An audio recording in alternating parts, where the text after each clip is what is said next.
Good morning. I hope you're doing well today. Hey, today we are continuing our conversation about Chapter 13, looking at controls and specifically financial controls. So here we go. Budgets and financial statements are important control tools. The information they contain is key to making decisions of all kinds, including athletic directors allocating money among teams and hiring coaches. Therefore, you need to get very comfortable with budgets and financial statements. You may have to develop budgets and use spreadsheet software such as Excel to manage your team, department, or organization. Are you thinking about starting your own business or climbing the corporate ladder? You can't do it without being financially savvy because accounting is the language of business. And as such, it's the bottom line measure of business success.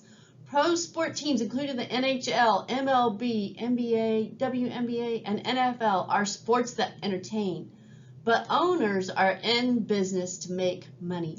Some students fear budgeting because they believe they are not a good match for accounting. But don't fear, because the spreadsheet will do the math for you. And budgeting is not about a bunch of debits and credits. It's about figuring out how much it will cost you to run your team or department. Usually for a season or a year, and in most cases, you have a prior year's budget to use as a template anyway. And until you make it to the top, someone will be helping you with and approving your budget. And in this section, we'll discuss types of budgets and financial statements. And following budgets are every manager's business. Budgets are plans for allocating resources to specific activities. Notice that the definition does not refer to money. That is because organizations budget all types of resources: labor, machines, time, space, and yes, funds. However, in the following discussion, our focus is on financial budgets, the part of the picture that involves money. To construct a master budget, organizations develop operating budgets and capital budgets. Organizations then measure costs and revenue flow through the income statement, the balance sheet, and the statement of cash flow. Notice that information from two of the end products of the process, the income statement and the balance sheet, is used to construct future master budgets. Because these two statements tell managers how much money they have to work with, and therefore how much they may need to borrow to cover capital expenditures. Budgets usually cover 1 year, broken down by month. The controller, the chief finance officer, or CFO oversees the budgeting process that results in the master budget. In other words, the master budget is the end result of the budgeting process. Although organizations commonly follow 3 steps, we noted previously how much step is performed varies widely from organization to organization. Each department submits a proposed budget to the controller or committee for approval. During the budgeting process, which by its very nature deals with limited fixed resources, power, and politics, usually come into play as managers defend their turf and their budgets. Budgeting is therefore also about negotiating and hard bargaining. Companies such as Adidas and Nike have to consider the cost to sponsor the Olympics. Adidas spent around $127 million to $154 million to be a top sponsor for the 2012 London Olympics. Nike paid much less as a third-tier sponsor. However, Nike created more well-liked ads, and that company is remembered as the top-level sponsor. By 2016 in Rio, Nike actually did become a top-level Olympic sponsor and paid more money, but its ads were not as well received. Operating budgets use revenue forecasts to allocate funds to cover projected expenses. Only after organizations determine how much money they have and expect to have can they plan how it should be spent to make more money. Therefore, the first step in the master budgeting process is to forecast revenue, followed by the expense budget. This is the forecast of total income for the sports season or year. Before the season even begins, the team has to predict attendance revenues for the entire year or for the long term as well. The New York Yankees baseball team generated $276.9 million in revenue from regular season tickets and luxury suites in 2015. However, ticket sales for the Yankees dropped considerably from 2009 to 2015, which is when the Yankees moved to a new stadium and lost star players to retirement. By 2018, the Yankees had reloaded with stars such as Giancarlo Stanton, who were expected to help increase ticket sales. Although sales are the most common form of revenue, many organizations also have other forms of revenue. Some pro teams now make more on media deals than they do in ticket revenue. Pro football, America's popular sport and profitable sport, has rising media revenues, but has been trying to tackle a decrease in game attendance. Ticket sales have been down every year since 2007. Here are some other forms of sport revenues. MLB and WNBA and other pro sport teams have sales revenues with tickets, luxury boxes, concessions, and logo product sales, plus sponsor advertising. They also have revenue sharing and TV and cable revenue. College athletic programs and high school programs now commonly have sales, school funding, donations, and fundraising. Research supports the idea that good athletic programs lead to increased athletic donations and increased academic support. Some teams, primarily large NCAA Division I-A teams, get to enjoy large sums of money from TV and cable broadcasting and merchandise sales. The University of Notre Dame receives millions a year in television revenues from NBC to broadcast its football games. The University of Texas, you Longhorn fans, is regularly counted as the most valuable college franchise. You may think there's big money to be made in college sports, but the reality is that only about 22 of 337 Division I colleges, that's 6.5%, make a profit. Even if one or two teams are making money, they have to support all the teams that lose lots of money. So thousands of college athletic department budgets are very heavily subsidized with funds from outside the athletic department. Most sports teams are a recruiting tool to get students to attend the college and pay the tuition to cover the cost of teams. Revenue forecasts project and then total all sources of income. Marketing commonly provides revenue figures for the entire firm. Revenue forecasts are therefore primarily built on sales forecasts, and in one sense, the sales forecast is the building block on which all budgets are based. Major sources of revenue at the ranch by department include membership, golf greens, practice fees, restaurant, pub, functions, and golf shop. Operating budgets use expense projections to allocate total operating spending for the season or year. It is true, of course, that controlling expenses and cutting them is important. Each functional area department has an operating budget. Because of the system's effect, every functional area budget affects the other. The operations department needs sales forecasts to determine how many products or services to produce and to estimate the related expenses of doing so. The HR department needs staffing requirements before it can determine how many people it needs to hire and to estimate the related expenses of doing so. And so it goes through every functional area and every department. Therefore, it's imperative that managers share information. Things can happen that increase expenses dramatically. Free agency in the NHL, NFL, and MLB increased the cost of players, a cost that was passed on to fans through increased ticket and concession prices. A large unexpected jump in energy costs can ruin a budget, and ticket scalping has cost teams and fans who buy tickets. And I put this here just because Verlander just went into free agency, turned down the $2 million deal that was offered to him by the Astros after winning the World Series with them. Types of operating budgets. There are two costs that are important to operating budgets. Fixed costs are costs that don't change as business activity fluctuates. The rent remains the same regardless of whether the facility is used once a year or every day.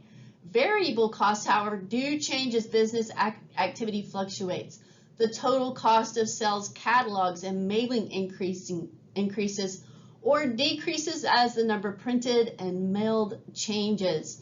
The changes in gas prices and electricity prices are those variable costs. Static and flexible budgets. Static budgets have only one set of expenses, whereas flexible budgets have a series of expenses for a range of activities. Static budgets are appropriate in stable environments in which demand for the product is unchanging. Flexible budgets are appropriate in turbulent environments in which demand for the product varies dramatically.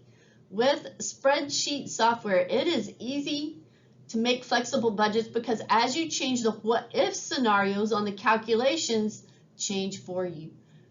With incremental versus zero-based budgets, these two types of budgets differ in how allocations are justified. With incremental budgeting, justification of funds from past budget periods and approval of previously allocated expenses are not required. Only new expenses are justified and approved.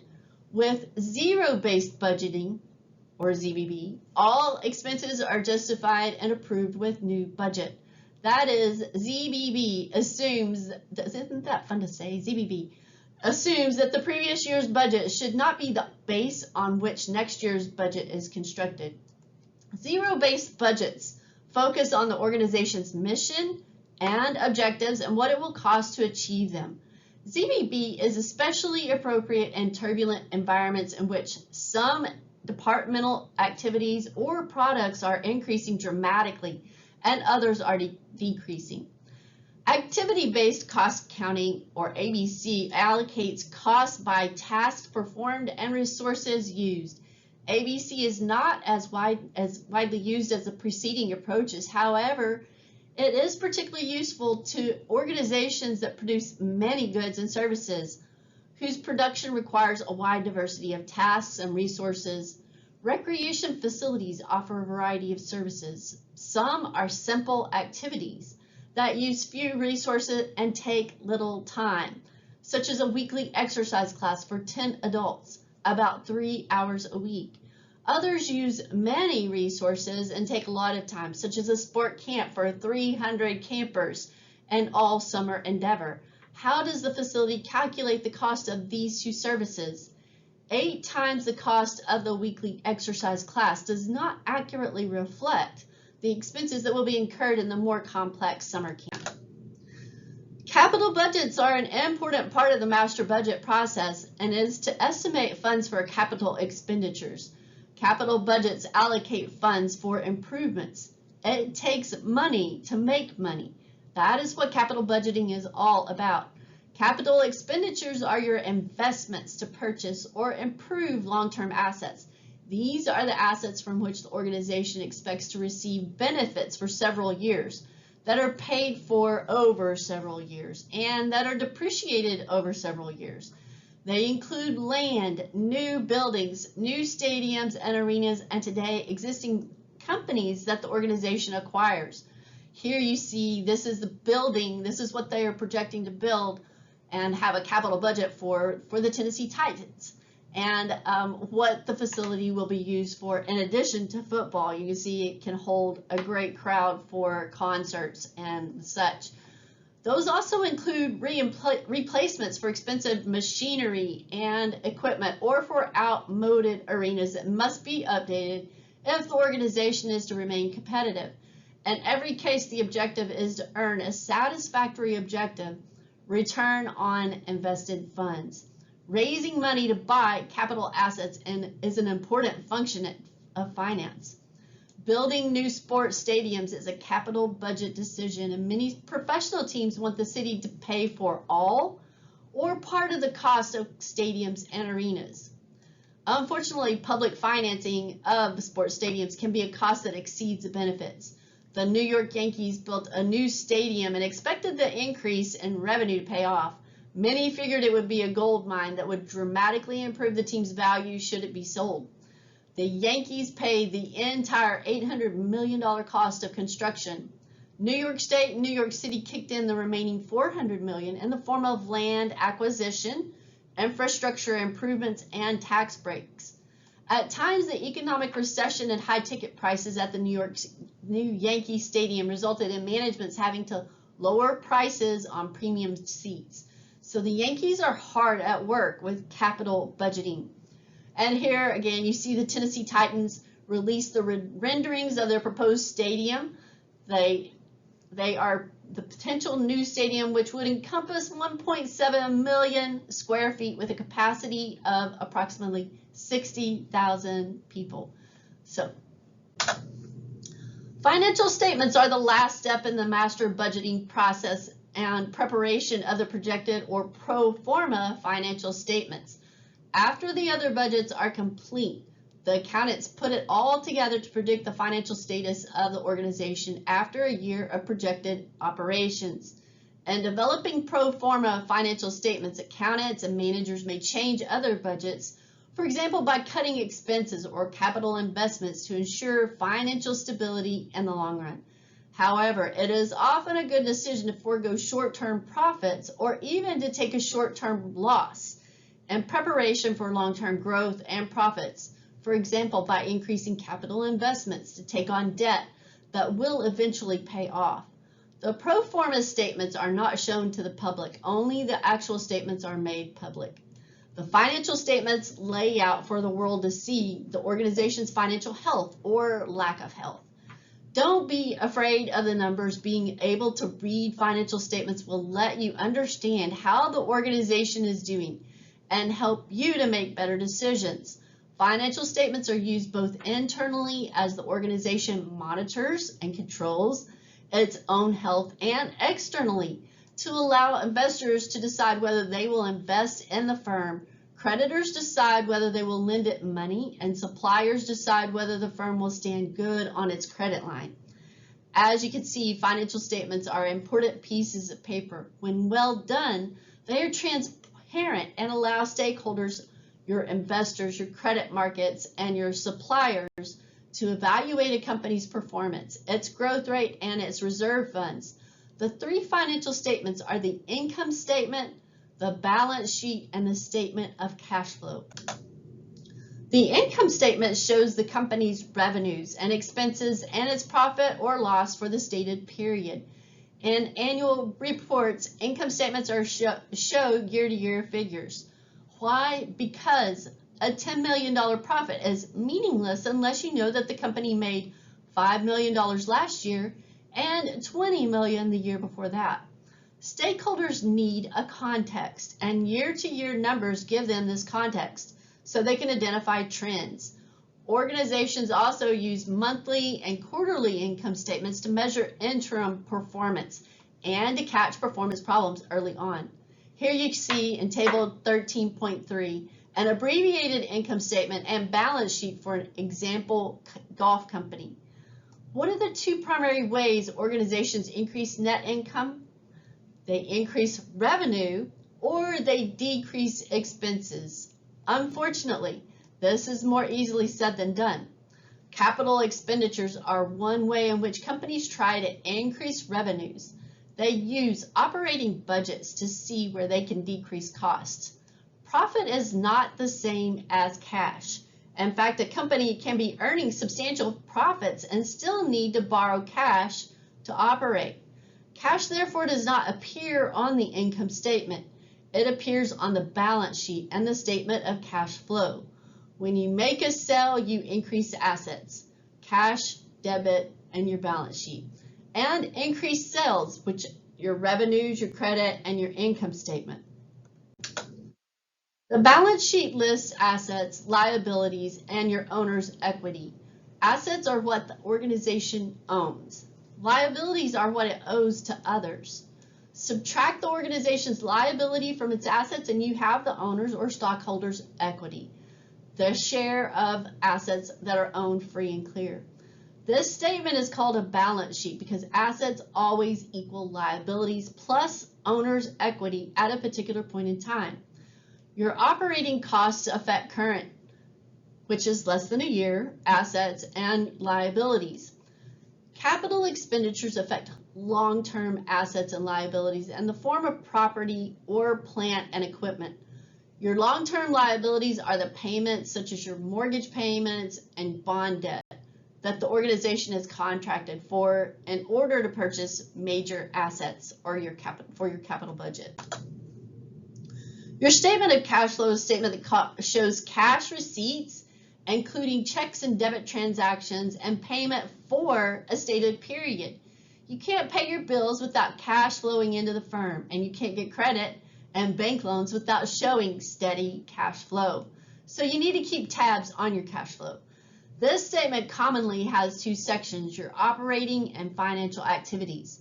Statements of cash flow typically cover 1 year. However, monthly and quarterly statements of cash flow are also computed to measure interim performance and to stop cash flow problems. Operating costs and capital expenditures affect the statement of cash flow as revenue is received and cash expenditures are paid for. It is not unusual for firms to have uneven cash flow. The NHL and WNBA teams take in most of their money during their playing seasons, but they have to pay the bills in the off season with cash. Some companies need to borrow money during their off season, which they pay back during the season. So here you can see, this is just a short budget, and it's looking at your start, where you start. First, you have loans, you have investments, so you've got some good positive cash flow here, but then you've got rent and payroll and taxes that you have to pay. So when you're starting out, you've got great cash flow, but after January, you've had some expenses and you have negative cash flow. So you can see there the difference with cash flow is really important to keep up with. That is all that we have for today. We will be talking more about, it's more about managing people, and so controlling that aspect. So I'll talk with you soon. Have a great day.